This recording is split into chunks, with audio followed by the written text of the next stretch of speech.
The West remembers its ghosts. Some walk on two legs, some whisper through the wind. Jonah Calloway thought he'd buried his last sin in the ashes of a cabin fire 3 years ago. But when a bleeding stranger stumbled out of the desert and into his arms, the past came riding back with her. And when she looked up and said, "Please don't carry me to bed," he knew this was no rescue.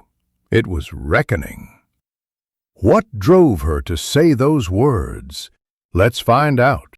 Before we dive in, don't forget to hit that subscribe button. We've got more powerful stories coming every single day, and you don't want to miss them. Now, let's begin. The wind rolled off the mesas, carrying the scent of rain and something older. Smoke, maybe? Or memory. Jonah Calloway reined in his horse at the edge of a blackened hollow where a cabin once stood. Only a chimney still stood, cracked and half-eaten by rust. He swung down, boots crunching in the ash that bore his name. The ground whispered under him, soft as the breath of the dead. He crouched and ran a gloved hand through the soot, feeling the cold beneath it. "Didn't mean to outlive you, Annie," he murmured. The words drifted away before they reached the trees. "Just ain't done burning yet." Thunder grumbled over the desert. Jonah turned, his coat flaring with the wind, eyes fixed on the distant horizon where lightning stitched the sky. He'd been riding for days, chasing nothing but silence and finding too much of it.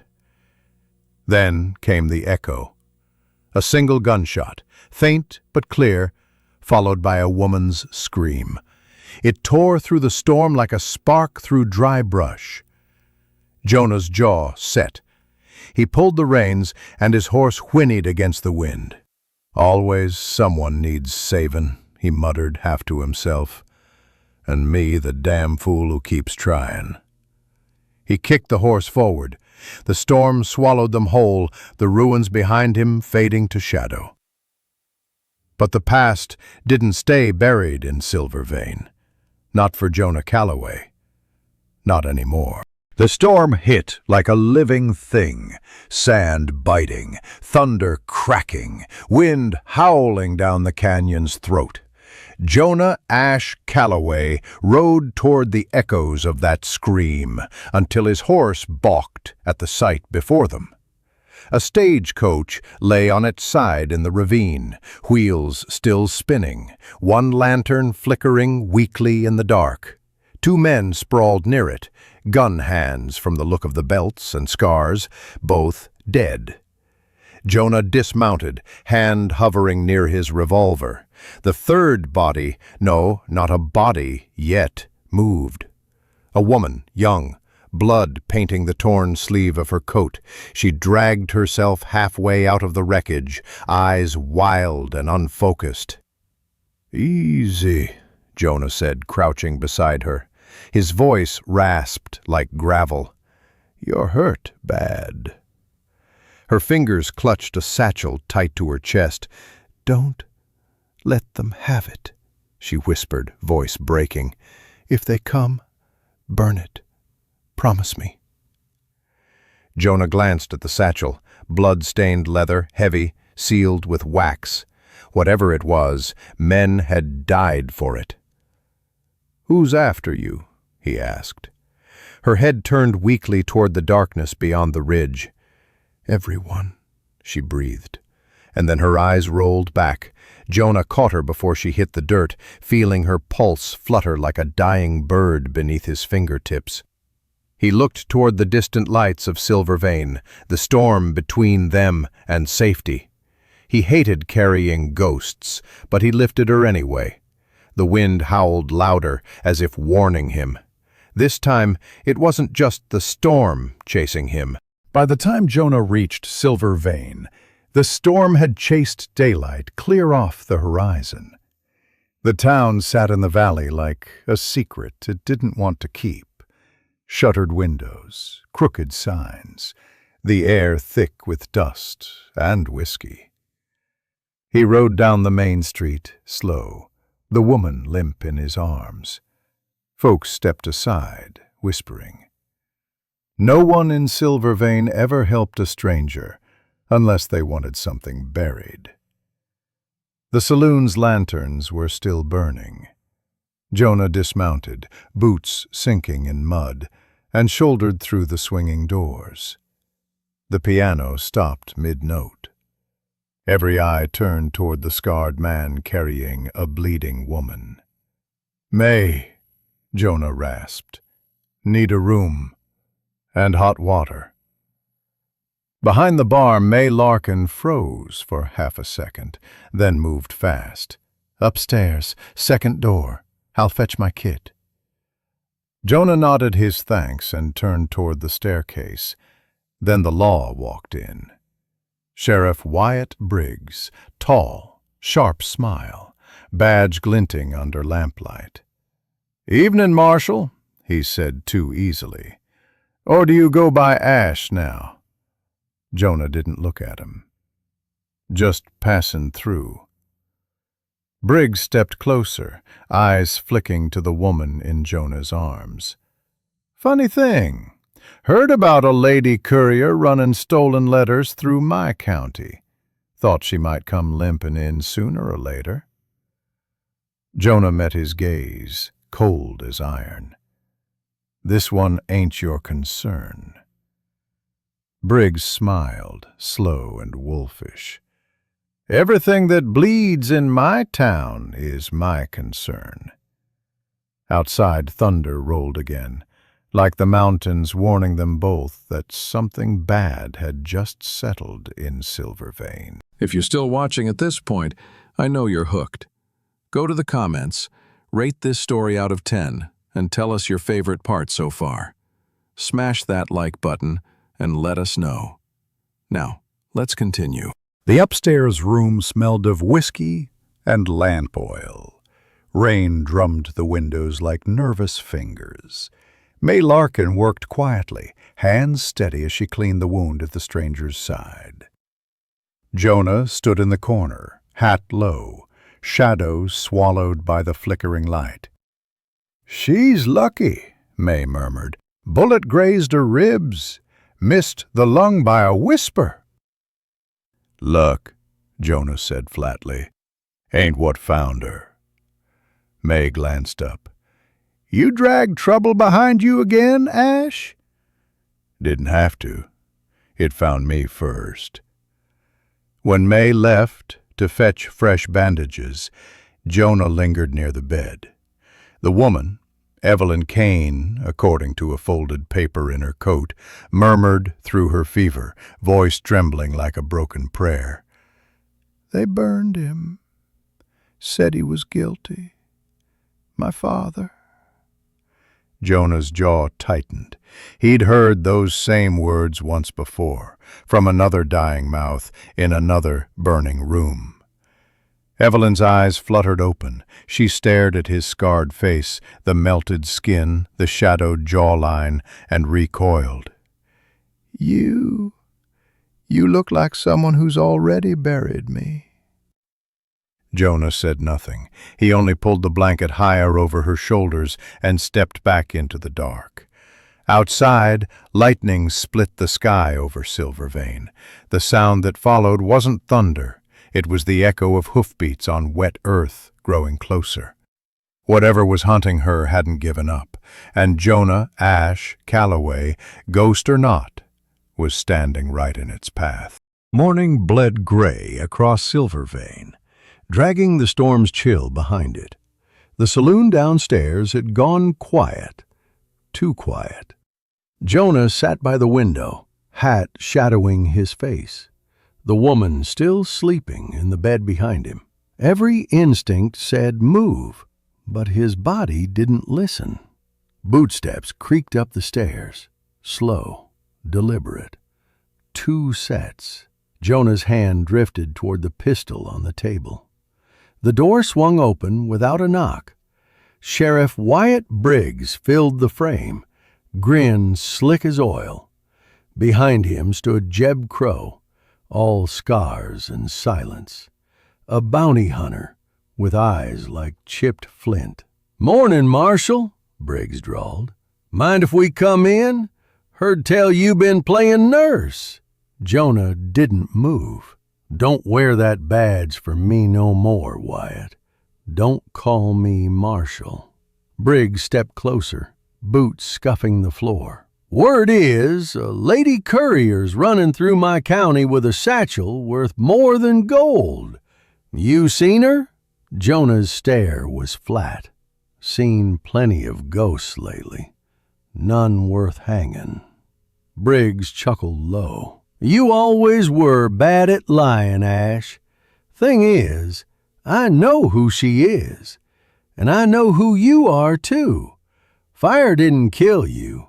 It just made you ugly enough to hide." Crow's hand twitched near his gun. Jonah's didn't. Finally, Briggs leaned in close, voice a whisper of smoke. "Keep her if you like, but whatever she's carrying, it's mine before sundown." When they left, May slipped out of the hallway shadows. "You gonna run?" she asked. Jonah holstered his gun, eyes hard. "No, ghosts don't run." And downstairs, the wind began again, like the desert holding its breath. Night fell heavy over Silver Vein. The saloon was shuttered, the street below drowned in shadow. Upstairs, the air hung thick with the smell of rain and gun oil. Jonah sat by the lamp, turning the blood-stained satchel over in his hands. Evelyn stirred in the bed. Fever faded, but her voice raw. "You shouldn't open that." Jonah didn't look at her. "Men died for it. Sheriff's hunting it. You're bleeding over it. I'd say I've earned a peek." She hesitated, then nodded once. "Fine. But after you see, you'll wish you hadn't." The clasp snapped open with a dry click. Inside, bundles of letters, sealed in wax bearing the mark of the U.S. Marshal's office. Jonah's breath caught. He knew that seal. He'd carried it once. Evelyn watched him closely. "Those letters prove my father was innocent. He was framed by Marshal Harlan himself. Your old boss, wasn't he?" Jonah's scarred jaw tightened. The name hit like a hammer. Harlan's dead. Then he won't mind if the truth outlives him. Jonah thumbed through the papers. Confessions, payoffs, death warrants signed in haste. One in particular stopped him cold, the order for the raid that burned the Hart cabin. His cabin. Annie's death warrant. He dropped the letter like it burned. Evelyn's voice softened. "You were there, weren't you?" Jonah stood slowly, eyes gone hard. Not by choice. Outside, thunder rumbled low and distant. Evelyn lay back, clutching the satchel. "Then maybe it's time you chose different." Jonah didn't answer. The fire in his chest was already spreading again. The storm had passed, but the silence it left behind felt worse. Silver Vein slept uneasy. Upstairs, the lantern burned low between Jonah and Evelyn, its glow cutting their faces into halves of truth and shadow. Evelyn sat upright now, pale but steady, clutching a mug May had left. "He wasn't guilty," she said quietly. "My father preached mercy. Harlan branded him a traitor because he refused to bless a hanging that wasn't just." Jonah listened, head bowed, thumb tracing the seam of his scar. "They said he sold weapons," she continued. "Said he helped outlaws. But all he did was tell the truth, and that killed him." Jonah finally spoke. "I remember the order. We thought he was harboring fugitives. I led men to his doorstep." Her eyes flashed, sharp as broken glass. "Then you killed him." Jonah shook his head once. "Didn't pull the trigger, just lit the match." For a long moment neither spoke. The rain whispered against the window like ghosts tapping to be let in. Evelyn's voice softened. "And your fire? Was it the same one that took her?" Jonah looked at her then, the reflection of flame in his eyes. "Same raid, same night. I was supposed to bring Harlan justice, but all I brought was smoke and graves." She turned away, tears catching the lamplight.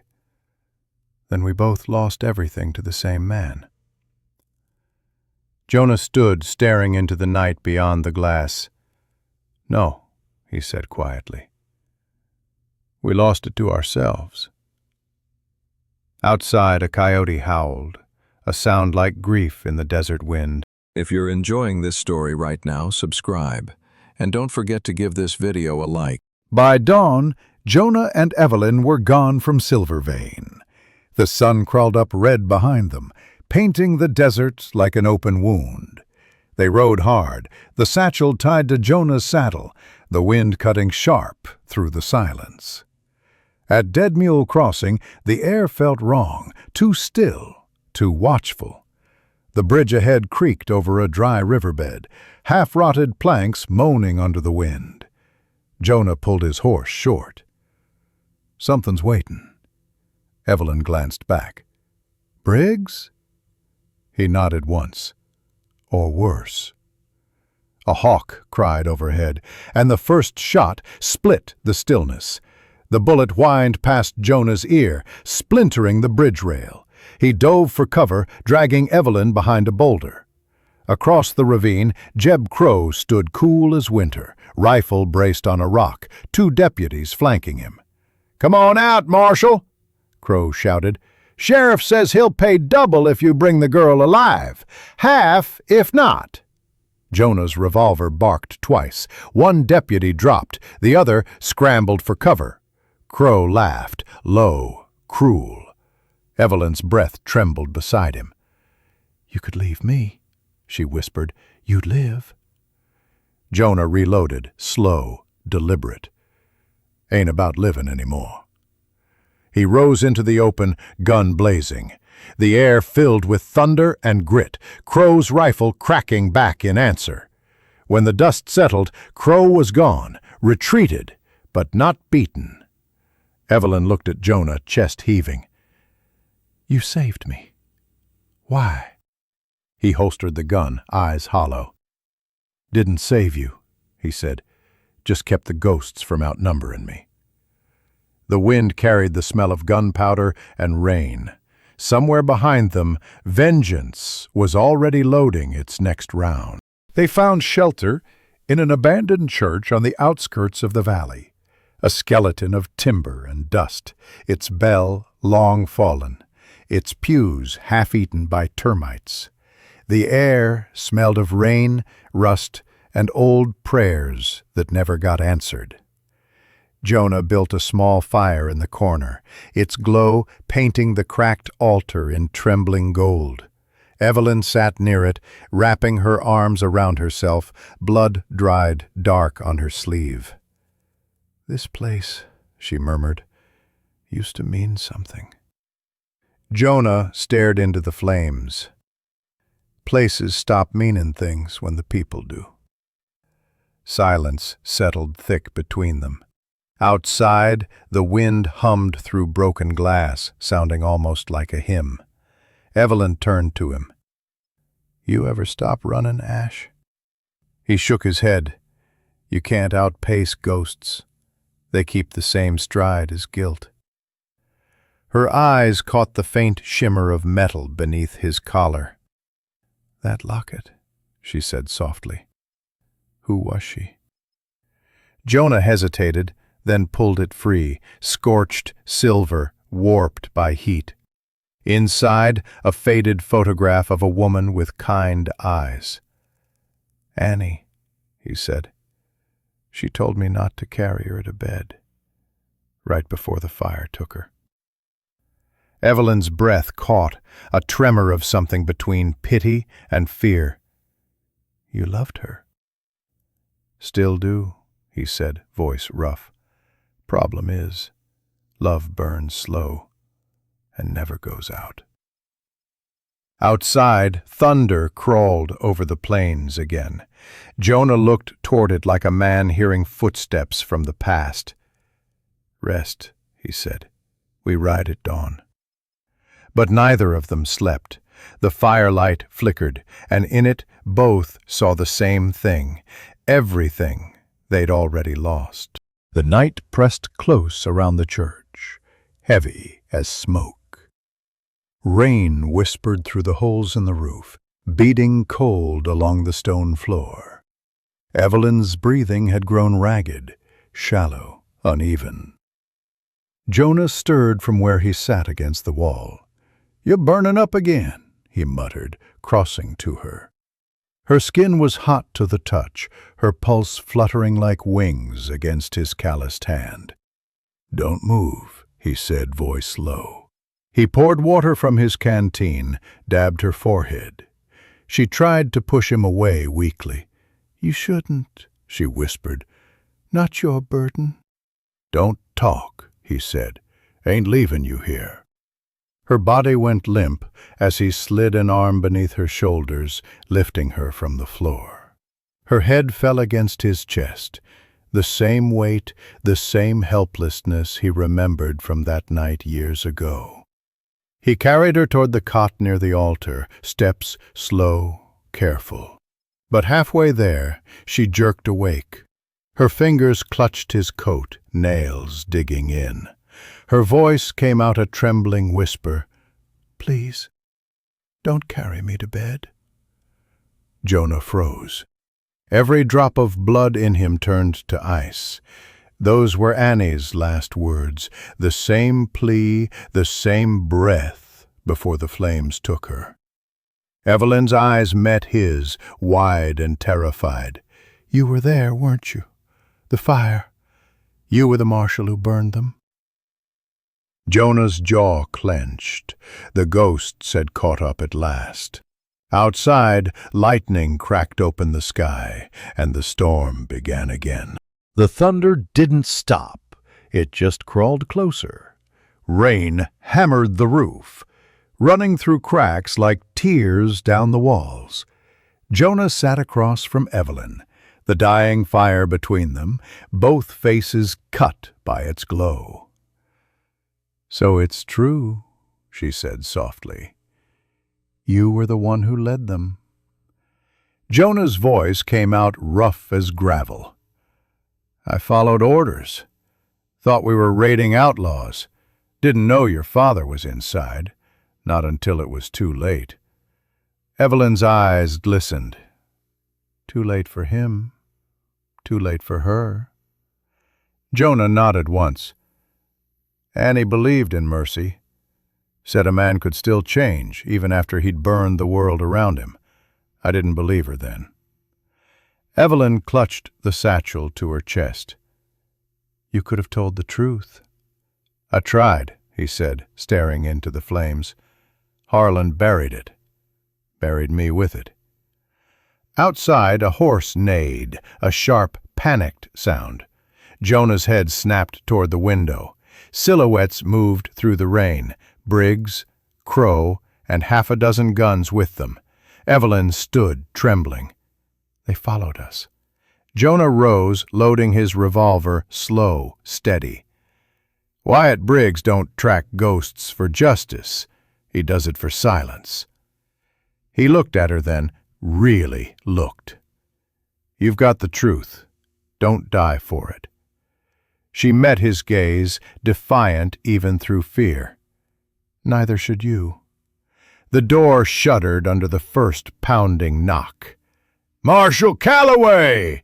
Briggs' voice thundered through the wood. "Time to finish what the fire started." Jonah cocked his gun. "Then let's make damn sure the right people burn." The door burst inward with the wind. Gunfire roared, splintering wood and echoing through the hollow church. Jonah spun low, his revolver barking flame, each shot flashing like lightning in the dark. Briggs's men poured in through the rain, faces ghosted by gunsmoke.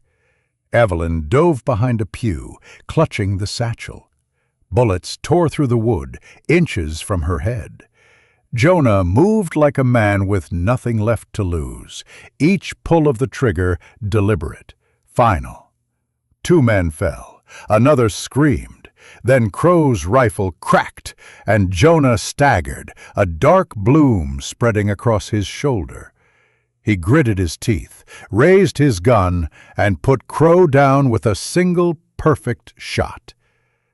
The bounty hunter dropped, eyes open to the rain. Briggs stepped through the doorway, lightning crowning his hat.